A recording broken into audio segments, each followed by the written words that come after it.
이름으로 읽는 성경 세 번째 시간이에요. 처음에 어떤 내용 했었는지 제목 혹시 기억하십니까? 네, 아담 하와. 네, 그렇게 했었고요. 그 다음에 가인 아벨. 오늘 세 번째 맞습니까? 네 번째입니까 혹시? 세 번째 맞죠? 그리고 노아함. 네, 노아함.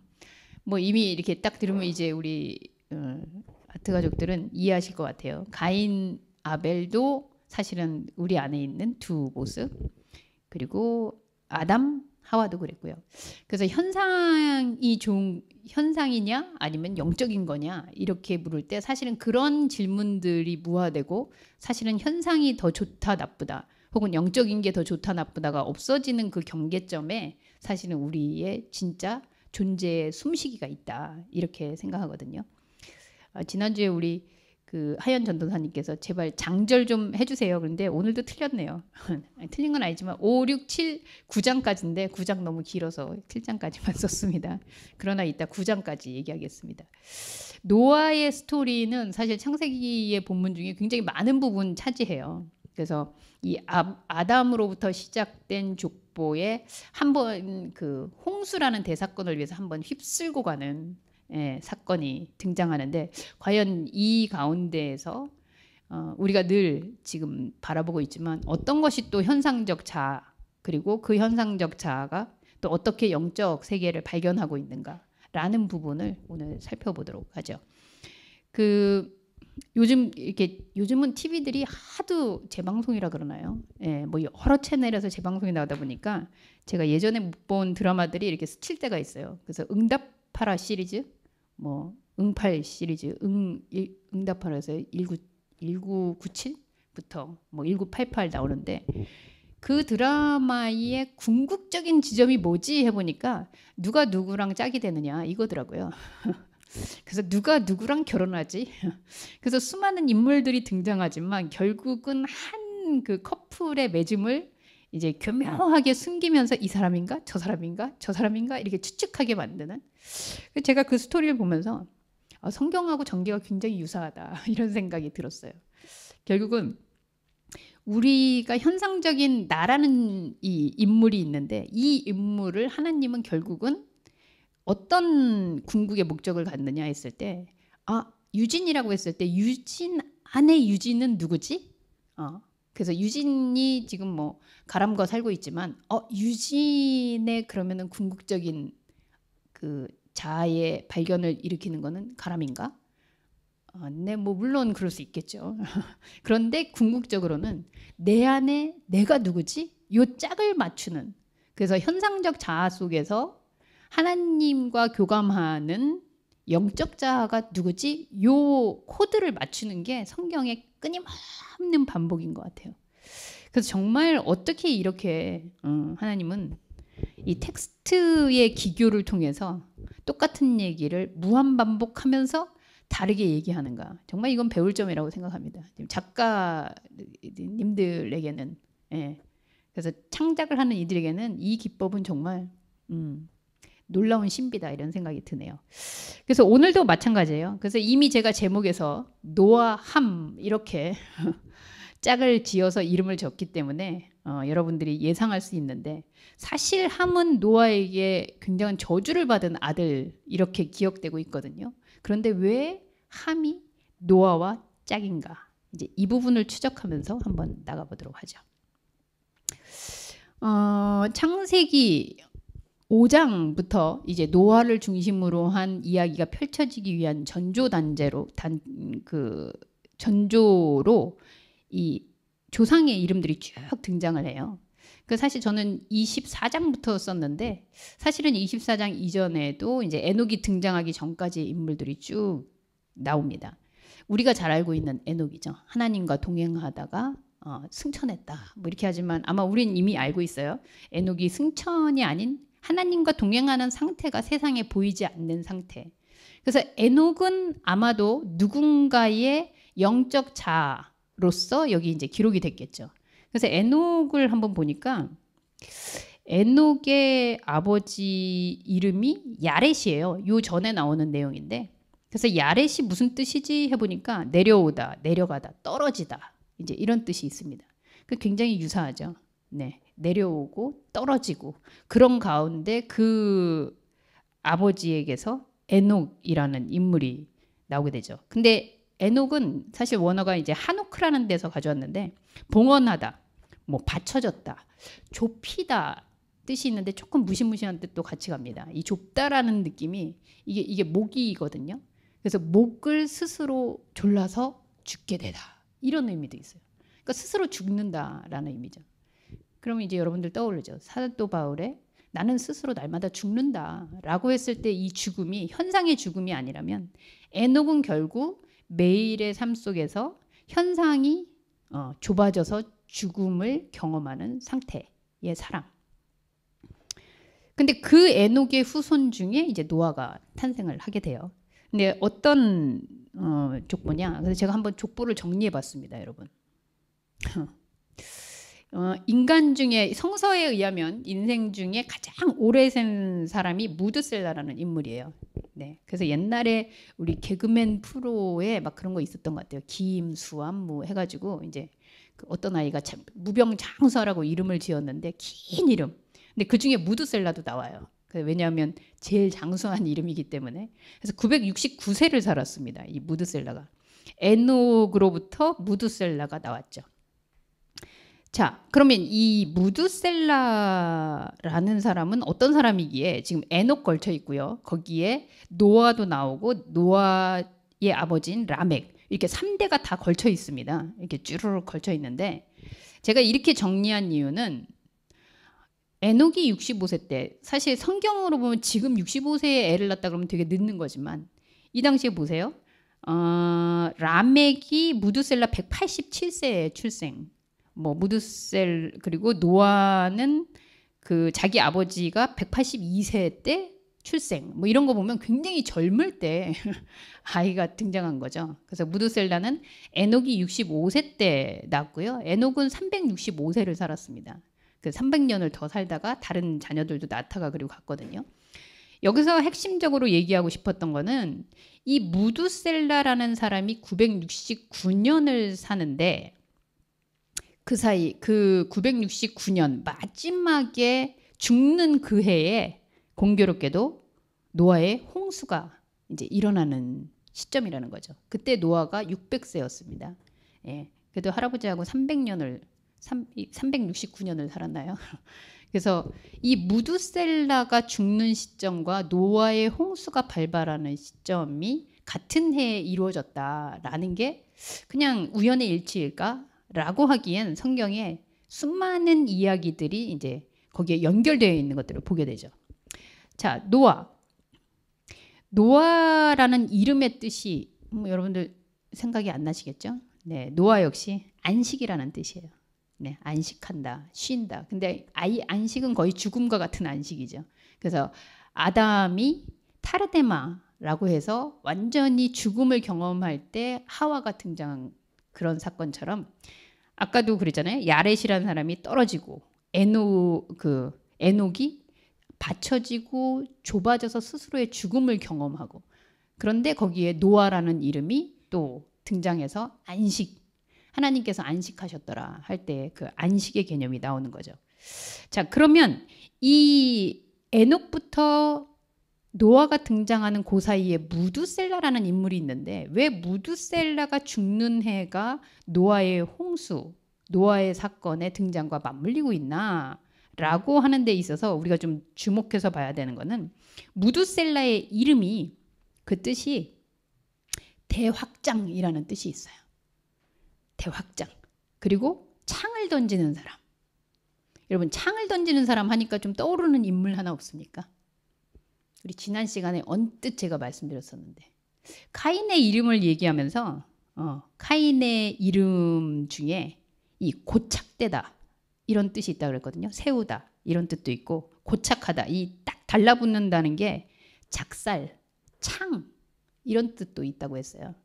그러니까 카인이라는 인물이 사실은 창, 작살 그래서 자기의 것을 찔러서 거기에서 자기를 하나님 앞에서 증명하려는 욕구로 있었던 한 인물이었다면 이 무두셀라가 대확장이라는 뜻을 가지고 있고 창을 던지는 사람이라고 했을 때 사실은 가인과 연계해서 봤을 때 인간의 그리고 인생의 모든 것들을 계속 끊임없이 확장하고 있는 상태의 인간들의 모습을 대표하고 있다라고 이해할 수 있을 것 같아요.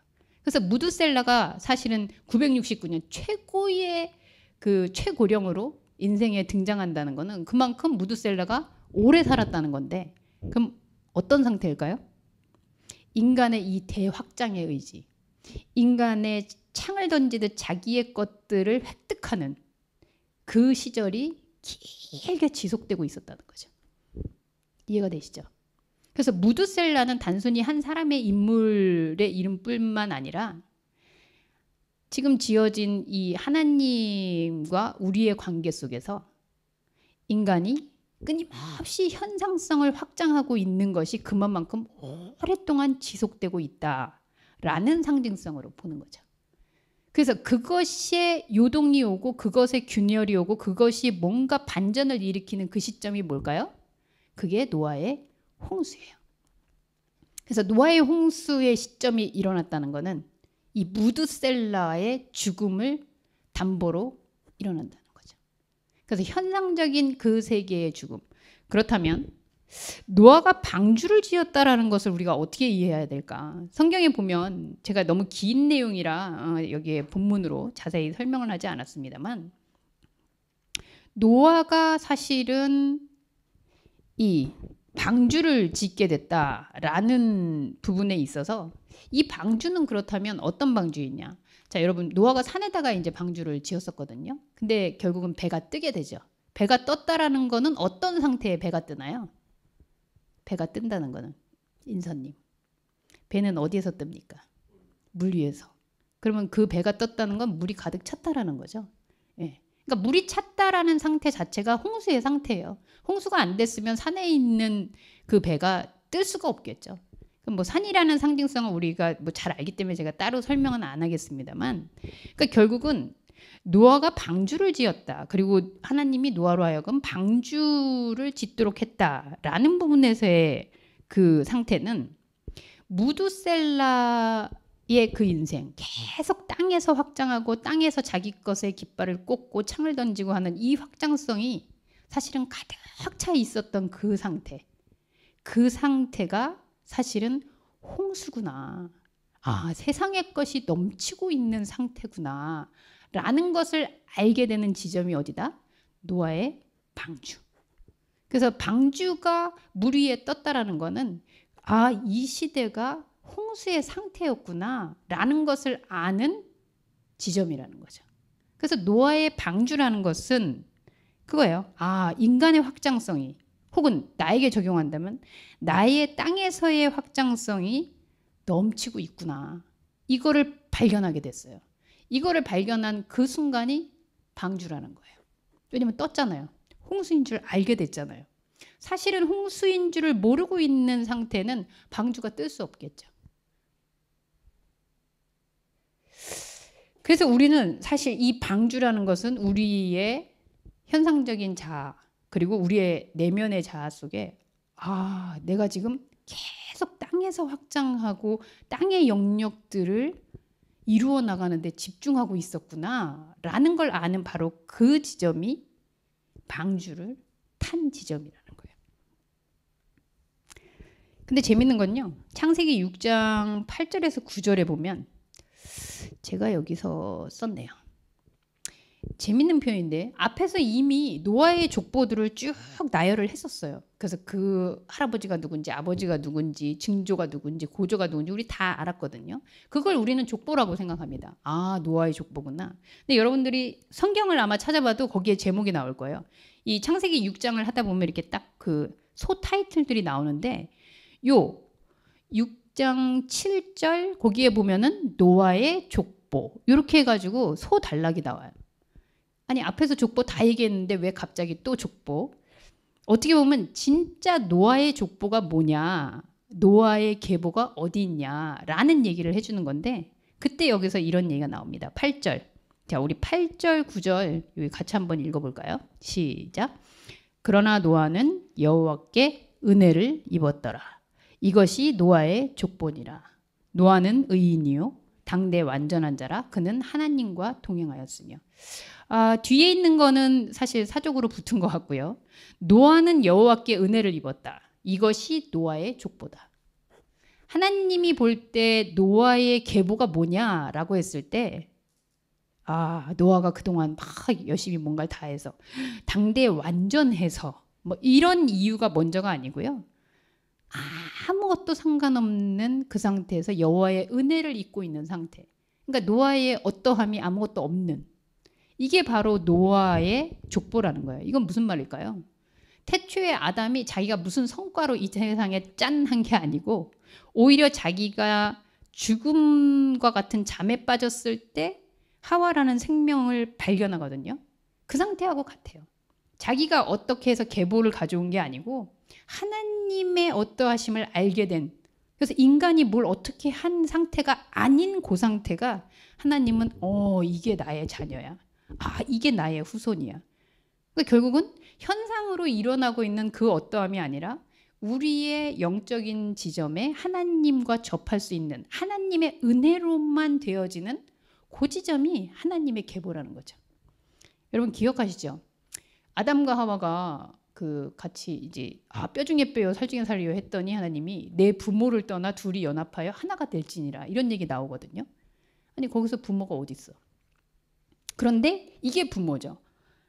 우리가 인생에서 이제 땅에서 어떤 것들을 내가 이걸 이루었지. 정복하고 다스렸지. 해서 가져오는 이런 것들이 땅에서 이루어지는 모든 것들이 내가 의지할 만한 나의 존재감을 기록할 만한 족보라는 거예요. 인간이 볼 때는.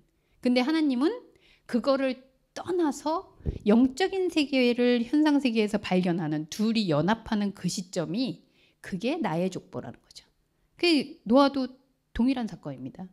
그래서 노아의 진짜 족보는 누가 누구를 낳고 해서 나온 노아의 족보가 전혀 아니라 인간의 혈육의 족보와는 전혀 상관없는 하나님의 은혜로 연결되어 있는 상태. 그게 족보라는 거죠. 자, 한 가지만 더 짚고갈게요. 무드셀라가 사실 노아의 할아버지거든요. 아버지가 아니고. 그래서 이 아버지는 어떤 역할을 하셨지? 제가 궁금했어요. 찾아보니까 노아의 아버지는 라멕이라는 이름을 가지고 있더라고요. 라멕. 그래서 라멕은 또 어떤 의미인가 했더니 사전에 이렇게 나와요. 불확실한 의미에 상용하지 않는 어근에서 유래. 한마디로 안 쓰는 단어, 모르는 단어, 뜻 없는 단어 이렇게 나오는 거예요. 노아의 아버지는 왜 아무 의미가 없는 이름을 가졌지? 성경에서 대부분 이름자에 뭔가 뜻들을 가졌는데 의미 없음, 불확실함. 근데 그게 의미인 것 같아요. 왜냐하면 무드셀라라는 이 확실한 대확장 그리고 창을 꽂다 하는 이런 땅에서의 확실한 존재 의미를 가지고 있던 사람들 가운데 라멕이라는 전혀 종잡을 수 없는 전혀 불확실한 이름 뜻도 없는 그런 존재가 툭 던져진 거죠. 그리고 거기에서 노아가 등장을 해요. 네, 하나님의 전개 방식으로는 아주 타당하다라고 생각이 듭니다. 그래서 노아가 이 무드셀라의 인생에 지금 홍수처럼 지배하고 있는 꽉 차 있는 그 인생과 뭔가 다른 부분에서의 노아가 등장했구나라는 걸 성경은 계속 우리에게 암시해주고 있는 거죠. 자, 오늘의 핵심은 근데 이 노아가 어떻게 태어났느냐라는 게 아니라 지금 10절에 있는 이겁니다. 세 아들을 낳았으니 셈과 함과 야벳이라. 아시겠지만 지금 우리가 인생의 족보를 통해서 누가 누구의 영적 자아의 이름으로 지금 등장하고 있는 거지? 요거를 계속 우리가 캐내고 있거든요. 그러면 무드셀라에게서도 결국은 그 인생이 관영한 가운데 노아가 등장한 것처럼 이제 노아라는 인물을 또 봅시다. 노아는 현상적인 자아인 동시에 영적인 발견을 할 수 있는 존재였거든요. 거기에 셈, 함, 야벳이 등장을 해요. 자, 우리는 셈도 알고요. 셈이 이 이스라엘 족속의 배경이 되는 민족 아닙니까? 야벳, 야베스의 기도 우리 또 얼마나 좋아합니까? 그 야베스 아닙니까? 하여튼 뭐 이 야벳 확장하다 이 야벳도 그런 것 같은데 웃었어요. 아니에요? 모르겠어요. 하여튼, 아니라고. 근데 어쨌든 야벳도 확장이 하여튼 그런데 여기서 함이 등장을 하는데 자 함은 언제 등장하느냐? 그 노아의 방주 이후죠. 창세기 9장입니다. 네, 9장으로 가면 셈함 야벳이 출현하는데 노아의 그럼 영적 자의 표상은 누구일까? 자, 방주에서 나온 이후의 사건에 우리는 한번 주목을 좀 해볼게요. 창세기 여기에는 기록이 안 되는데 9장 1절에 보면 하나님이 이런 언약을 하십니다. 하나님이 노아와 그 아들들에게 복을 주시며 그들에게 이르시되 생육하고 번성하여 땅에 충만하라. 자, 이거 어디서 들은 말이죠? 하나님 똑같이 재현하죠. 어디에서 나왔어요? 아담에게. 예. 아담 창조하고선 생육하고 번성하여 땅에 충만하라. 그래서 하나님이 생육하고 번성하여 땅에 충만하라니까 아담이 진짜 생육하고 번성하고 땅에 충만했죠. 그래서 그 땅에 충만한 가운데 가인 등장했죠.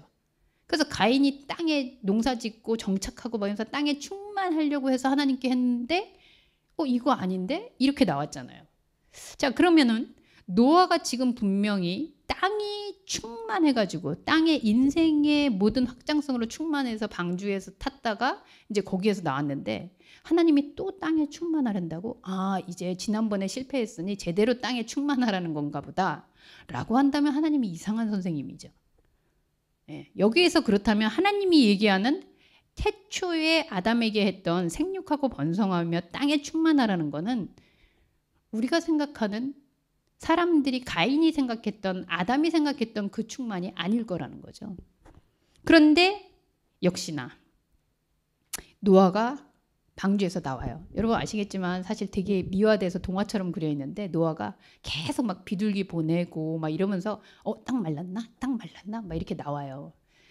그러니까 사실은 방주를 통해서 이 세계가 지금 하나님의 영적인 세계를 보려고 하지 않는 그 인간성으로 가득 찼구나라는 걸 노아의 영성이 발견했는데도 불구하고 그 방주 안에서 또다시 의문이 드는 거죠.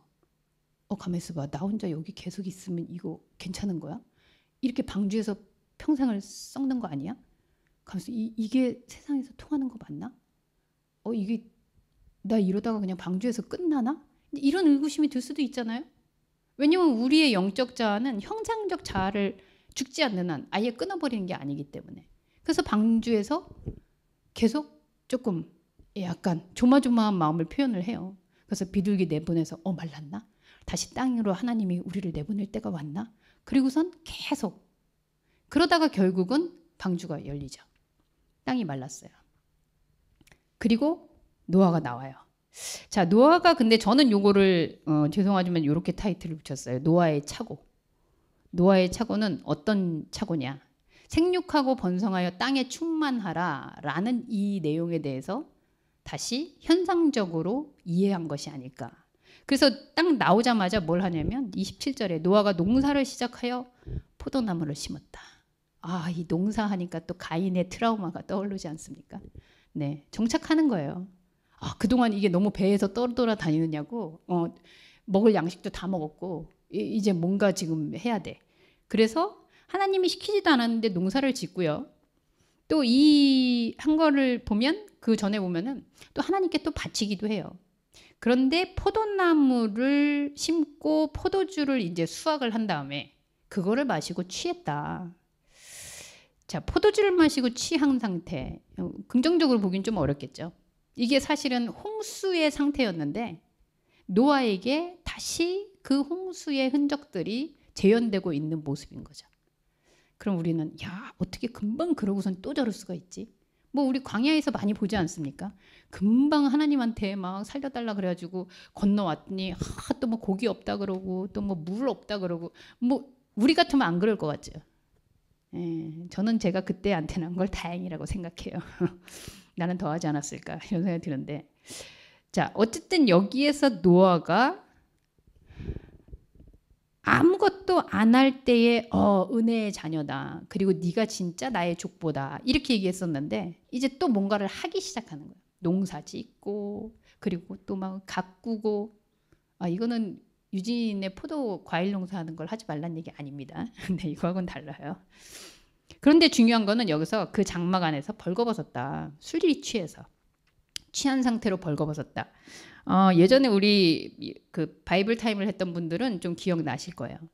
벌거벗었는데 성경의 기자가 무식해서 그런 게 아니라 이 벌거벗은 상태를 뭘 표현을 했냐면 이 남자잖아요, 노아가. 그런데 여성의 생식기의 표현을 여기다 썼어요. 벌거벗었다라는 표현을. 네. 분명히 노아는 남자인데 왜 남자가 벌거벗었는데 여성의 생식기가 노출됐다라고 얘기를 했을까? 네, 되게 의미심장하죠. 그 나중에 이게 이제 그 우리 넘어가서 제사법이나 이런 데 가면 유출병이라는 게 등장합니다. 그 유출병이 바로 이제 벌거벗어서 여성의 생식기가 생식의 기능을 못하고 생명을 낳지 못하고 피가 유출되는 현상. 이런 게 유출이에요.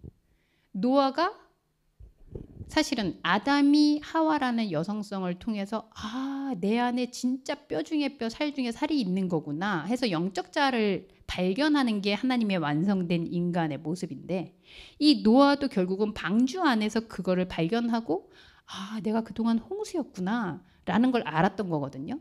그런데 나오면서 그 생명의 발견의 상태가 멈춘 거예요. 그리고 그게 생명의 기능을 하지 않고 벌거벗은 채. 그러니까 생식기가 사실은 거기에서 생명이 잉태돼야 되는데 그냥 유출되고 노출된 상태로 버려졌다는 거죠. 그게 노아의 영적인 상태입니다. 그래서 이 상태를 의미로 생각한다면 그 아들 중에 함이라는 인물이 와서 아버지의 그 모습을 보게 되는 거죠. 근데 이 아들이 얼마나 불효자인지 형님들처럼 하지 못하고 형과 동생은 참 훌륭한데 그래서 가서 이거를 고해요. 형제들한테. 형 일로 와봐. 근데 저는 뭐 나쁘게 얘기할 것 같진 않아요. 근데 어떻게 해야 되지? 아버지가 술 취했는데 이렇게 벗고 계셔. 이렇게 얘기를 했더니 이제 첫째하고 막내가 와서 아버지의 모습을 보지도 않고 그들은 이미 벌거벗었다는 얘기를 들었으니까 보지도 않고 와서 사과채를 덮고 그리고 조용히 보지도 않고 또 물러납니다. 정말 칭찬받을 사람들 아닙니까? 네. 그래서 칭찬을 받아요. 그래서 노아가 칭찬을 하죠. 축복을 내리죠. 그리고 함은 저주를 받습니다. 그리고 함에게 이름을 붙여줘요. 뭐라고? 가나안이라는 이름을. 너는 가나안의 아버지이다. 그리고 형제들의 종들의 종이 될 거다. 그리고 그것도 분노해서 못했는지 또 더 33절, 34절 가면은 계속 저주를 해요. 자, 노아가 어쨌든 함이라는 이 아들, 여기 성경에서의 아들은 분명히 자기로부터 나온 자기의 다른 모습이거든요. 근데 그 모습이 자기를 고발하는 거예요. 너 벗고 있어. 지금 생명 잉태를 안 하고 있네. 너 지금 이렇게 하나님의 생명체로서의 그 호흡을 안 하고 있네. 라는 지금 지적을 당한 거거든요. 근데 노아의 반응은 저주예요. 자, 이거 인간의 패턴하고 같은 거죠, 여러분. 자, 그렇다면 여기서 퀴즈 냅니다. 함은 누구입니까? 예랑님. 함은 도대체 누구이길래 노아로부터 나온 어떤 그 자식인데 이렇게 노출시키고 고발하고 그럼 함이 누구예요? 노아에게 있어서 노아의 영적 상태를 알려주는 영적 자아겠죠. 사실은 노아도 무두셀라로부터 나와서 세상이 지금 이렇게 인간의 그 욕망과 인간의 하나님을 보지 않는 인간의 추구함으로 홍수가 날 지경이었구나를 발견했던 자아였는데 이 현상과 함께 뒤섞여 있는 노아는 자기 안에서 함이 너가 지금 생명을 잉태하지 않고 그냥 유출시키고 있는데 너 또 땅에서 농사지면서 이렇게 쌓고 있는데 이렇게 얘기하니까 그것을 저주하고 오히려 은폐하고 있는 자기 자아들을 축복하는 거죠. 그런데 왜 저는 이런 질문이 들었어요. 근데 왜 가나안의 아버지라고 했을까? 여러분 나중에 아브라함 이후에 이 이스라엘 백성이 어디로 들어가려고 그렇게 노력을 하죠? 가나안. 끊임없이 가나안 땅을 향해 가잖아요. 그래서 저는 참 하나님도 정말 뒤끝이 세다 이런 생각이 들었어요. 하필이면 왜 아브라함을 불러서 가나안으로 들어가라 그랬을까? 가나안의 아버지가 바로 이 함인데 그럼 곧 가나안이 함이에요. 그럼 가나안은 무슨 의미일까요? 하나님이 가나안으로 가라고 계속 그랬던 거는. 가나안은 바로 내가 지금 영적으로 어떤 상태인지를 발견하는 장소인 거죠. 인간이 홍수 상태였음을, 인간이 하나님의 그 영역이 아닌 땅에서의 확장성을 갖고 있음을 알려주는 거죠. 근데 나중에 또 이스라엘 백성이 가나안에 들어가서 첫 번째로 하는 짓이 뭐예요? 가나안 민족을 말살시킵니다. 여러분, 내가 어디를 쳐들어갔어요. 근데 거기 있는 걸 다 말살시켜요. 이유는 뭘까요, 인선님? 그렇죠. 내가 침략자라는 사실을 감추는 거죠. 그리고 내가 거기에 그냥 애초부터 있는 깃발을 꽂는 거죠. 그러니까 가나안은 사실은 가나안 땅으로 가라는 것은 바로 이 함이 노아에게 그것을 알려주면서 네가 지금 벌거벗고 있구나. 네가 지금 생명을 활동을 숨쉬기를 하고 있지 않구나라는 걸 알려주는 기능인데 그리로 가나안으로 들어가야 되는 건데 사실은 끊임없이 가나안을 정복의 생각으로 다시 하나님의 땅을 인간의 땅으로 만들고 있는 거죠. 그게 지금까지도 계속되고 있는 겁니다. 자, 그러면 우리는 이렇게 질문해요. 아, 그러면 아담도 하와를 발견하고 다시 아담. 가인도 결국은 아담으로부터 나왔는데 아벨을 죽이고 다시. 에녹도 하나님과 동행했었는데 그 아들 무두셀라는 또 다시. 노아도 하나님의 홍수를 알고 영적인 체험을 하고 방주까지 들어갔었는데 나오더니 또 똑같아. 그러면 오늘 나는 어떨까? 그래서 기독교, 저도 사실은 이 시간이 되게 길었던 것 같아요. 기독교인이 돼서 교회 생활을 하면서 하나님 오늘 정말 잘못했습니다. 그래서 영적인 또 막 이 회개와 그래서 다시 또 막 뭔가 경건해진 것과 막 이런 것 같은 감정이 들었는데 이게 또 도로아미타불이야. 그럼 나는 또 벌레만도 못하고 역시 이걸 못하는 존재구나 이러면서 자책하고 쭉 내려왔다. 그리고 어느 날 또 좀 목사님 말씀 듣고 약간 또 회복된 것 같으면 또 이제 좀 쭉 올라가는 것 같다가 또 내려왔다가. 여러분 이거 우리 언제까지 해야 됩니까? 이게 과연 영적인 생활일까요? 그래서 고민했어요. 결국 노아도 실패인가? 그럼 성경은 무수한 실패자들의 그 이야기? 그러다가 나중에 하나님이 오셔서 짠 하고 예수 그리스도를 통해서 너희는 어차피 실패하니까 내가 해줄게 하고 이렇게 기사도처럼 죽는 건가? 사실은 지금 노아, 현상의 노아도 노아, 또 방주 안에 들어갔던 노아도 노아, 다시 농사를 짓는 노아도 노아, 그 안에서 함이 나오는 노아도 또 노아. 그럼 우리 역시도 영적인 자아 안에서 하나님을 발견하는 나도 나, 현상에서 무언가를 하고 있는 나도 나, 누군가와 같이 어우러져서 관계를 하고 있는 나도 나. 이 나는 내가 죽기 전까지 이 시스템이 계속하겠죠. 그렇다면 하나님이 이야기하는 그리스도인 영적 자아를 발견한 상태는 과연 뭔가? 그럼 나는 방주 속에 계속 있었어야 됐나? 노아가 방주야말로 하나님의 홍수를 계속 경험하는 거구나 하고 여기가 좋사오니 저는 평생 방주 안에 있겠습니다. 이제 이러자니 또 베드로가 떠오르죠. 여기가 좋사오니 변화산에서 내려가지 않겠습니다. 그것도 아니에요. 여러분 기독교는 너무 쉬워서 너무 어렵습니다. 그럼 어쩌란 말이냐. 그래서 제가 이렇게 정리해봤어요. 기독교의 역사는 어제나 오늘이나 동일한 그리스도, 하나님이라는 뜻은 어제나 오늘이나가 없다라는 거거든요. 그러니까 과거, 현재, 미래의 시간이 아닌 기독교인의 역사, 하나님의 역사는 늘 오늘이에요. 근데 이 오늘이라는 게 어떤 오늘이냐? 아담이 하와를 통해 뼈 중에 뼈요, 살 중에 살을 발견하는 오늘이에요. 그 오늘이기 전에 아담은 죽음과 같은 걸 맞이했어요. 또 가인이 자신의 증명 욕구로 아벨을 죽음을 발견하는 오늘이에요. 그거는 아담이 발견했었죠. 가인이 아벨을 죽였구나. 이렇게 아담이 고백했었어요. 또 인간이 땅에서 끊임없이 확장하려는 이 욕망, 무드셀라가 충만한 사실은 이 세계가 세상의 홍수였음을 발견하는 노아의 오늘이죠. 그리고 함을 통해서 벌거벗음이 폭로될 때 은폐하고 저주하는 노아가 역시 내 안에 있음을 발견하는 오늘. 그렇게 되면 홍수라는 것과 방주라는 것이 계속해서 교차하면서 마치 우리가 숨을 내쉬고 들이쉬고 들숨 날숨 하듯이 그게 같이 나갔다 들어왔다를 하고 있는 그 상태. 그럼 그게 죽고 살고 죽고 살고 이렇게 되는 요 시스템이 우리의 오늘이라는 거죠. 이해하시겠습니까? 숨쉬기 했을 때 내쉬기만 하다간 죽겠죠. 들이마시기만 하다간 죽겠죠. 내쉬면 들이마시고 들이마시면 내쉬고 이게 같이 숨쉬기라고 얘기하듯이 우리의 영적인 생명의 호흡이라는 거는 내쉬고 마시고 내쉬고 마시고 방주 홍수구나. 홍수 방주구나. 이거를 계속 들숨 날숨처럼 움직이고 있는 그 상태가 우리의 오늘이라는 거예요. 그래서 그거에는 실패도 없고 성공도 없고 그런 기준의 문제가 아니라는 거죠. 혜미님, 내쉬는 쉼이 더 좋아요? 들이마시는 쉼이 더 좋아요?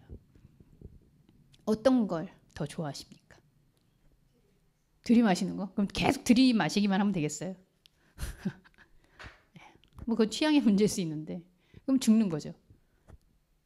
들숨과 날숨처럼 계속해서 이 홍수와 방주를 알게 되고 있는 그 상태. 그게 바로 노아 속의 노아. 그리고 노아가 현상으로 넘어갈 때에 다시 그 안에 있는 함이 그 사실을 깨우쳐주는 그 노아. 그래서 이거는 아마 성경이 끝날 때까지 계속 할 거예요. 아, 노아의 짝은 함이었구나. 여러분의 짝은 누구인지. 아마 여러분 안에서 듣기 싫고 귀를 꺼놓고 싶고 안 보고 싶지만 그것을 알려주는 아, 너가 지금 이런 상태구나. 나의 현상을 현상으로 보게 해주는 그 시점. 그게 바로 여러분 안에서 등장하는 여러분 속의 진짜 여러분이겠죠. 진짜 하나님의 족복, 은혜를 입었더라.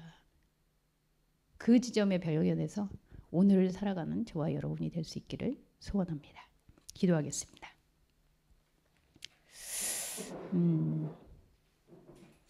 하나님, 우리가 알고 있는 이 동화같이 아름다운 이야기, 하나님께 순종하고 의롭고 바르게 살아서 하나님이 방주에 건져 주셨다라고 생각했던, 그래서 나도 하나님께 의롭게 살고 하나님께 순종하고 남들이 다 뭐라 그래도 산에다 방주를 지으면 그 믿음으로 축복을 입겠지 라고 생각했던 그 노아가 사실은 나의 모습이며 홍수를 발견한 것 역시 혹은 홍수 속에 살고 있는 것 역시 그리고 방주에 들어가는 것 나오는 것 모두 나의 모습임을 다시 고백합니다. 때로는 코가 막혀서 숨 한 번 제대로 쉬었으면 좋겠다라는 그런 생각이 들 때도 있는데 또 다시 숨을 편안하게 쉬면 이 숨의 소중함을 모르는 것 역시 저입니다. 홍수와 방주가 들숨 날숨처럼 숨쉬는 그 오늘을 바로 오늘, 내일도 아니고 어제도 아니고 오늘 다시 살아있음을 확인하는 저희들이 되게 하여 주옵소서. 그 하나님의 생명 시스템 가운데 멈추지 않는, 멈출 수 없음을 고백하는 은혜 입은 저희 모두가 되기를 소원합니다.